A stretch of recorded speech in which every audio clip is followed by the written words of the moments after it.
Andy, I guess what do you think happened today? Just no energy? You know, I thought the same thing. I was just talking to Keith in post-game radio, and, you know, we can point to the fact that we missed shots or turned the ball over maybe too much. I thought it was right from the jump, Mississippi State was playing like the team that was fighting for their NCAA tournament lives. I have no explanation for that. I'd like to be able to sit up here as the leader of this program and give you some poignant answer or explanation. I have none. It's inexcusable. I don't know how that happens, quite frankly. We were lucky to even be in the game down the stretch. But you can only have so many opportunities, so many missed possessions, so many missed loose balls, so many 50-50 balls that they get, so many free throw opportunities that they make and we miss. They deserve to win and we deserve to lose. Did you see this coming at all last 2 days, earlier today? No, you know, when you get to this stage in the season, I know what I'm dealing with. You know, obviously we all have to make adjustments based on, okay, Anthony's hurt, or this guy's hurt, AJ goes down, Nick's out for a game or two. So you make those adjustments. But I know, I've had Murphy Holloway for 4 years. I've had Reginald Buckner for 4 years.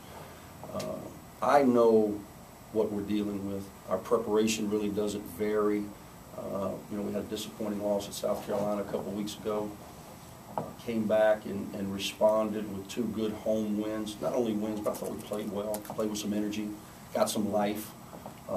Came in here and I thought the guys were excited about playing, but we didn't transfer that over to the court, and as a result we're on our heels playing uphill the entire game, continued to battle in the second half, got it to 2, and had opportunities. There's moments of truth. You've heard me say this many times. There's moments of truth throughout the course of the game that are going to determine winning and losing. And they seized all those moments. Loose balls, opportunities that we just blow, clean looks, 50-50 balls, and as a result we come up short. Andy, did you think Reggie Buckner's technical right there, because it was a 2-point game right there? That was a big swing, because the next thing you know it went from 2 to 7. They hit 2 and then still hit a 3, I believe. And then I thought, you know, as the breaks of the game go, you know, we hit a 3. I think Marshall hit one of his few, and they called.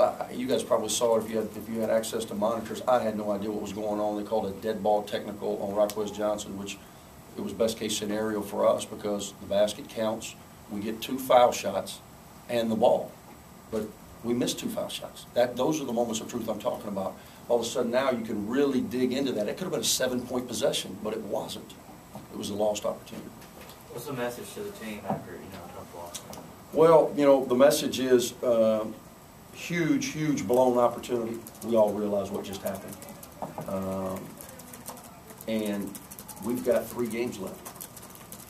You know, we can't call the commission and say, hey, commission, you know, this season hadn't, you know, we're a little disappointed for what happened in Starkville. We're not going to play Tuesday night. We've got to line up, play Alabama on senior night.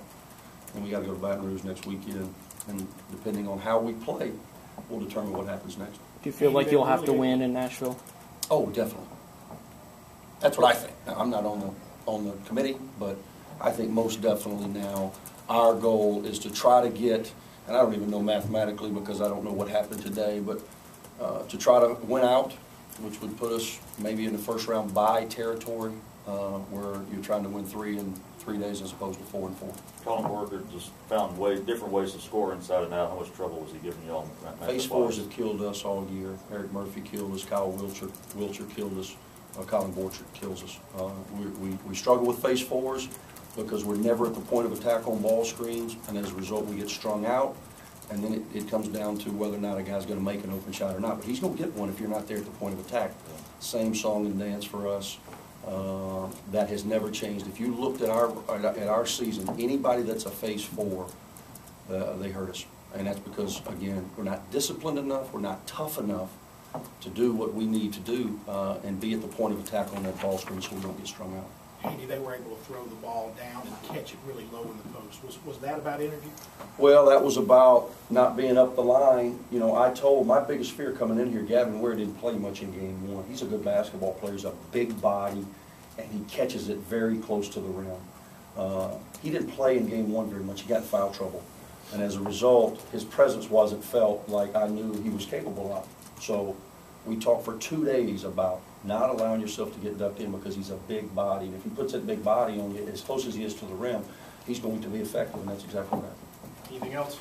Andy, as As disappointed as fans are after what's happened, and you guys started out 6-0, you've now lost these two huge road games to sub-200 RPI teams. Do you anticipate being at Ole Miss next year? I mean, do you think you ultimately pay for this? And if you get another year at Ole Miss, is there something you have to do differently to prevent something like this happening again? Neil, you know, you and I have had a lot of conversations, and you know I respect you.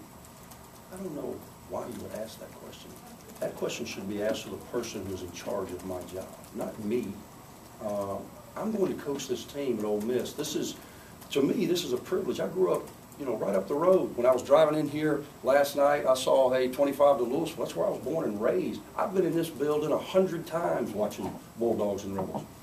This is a privilege for me to coach at Ole Miss and to be a head coach in the SEC.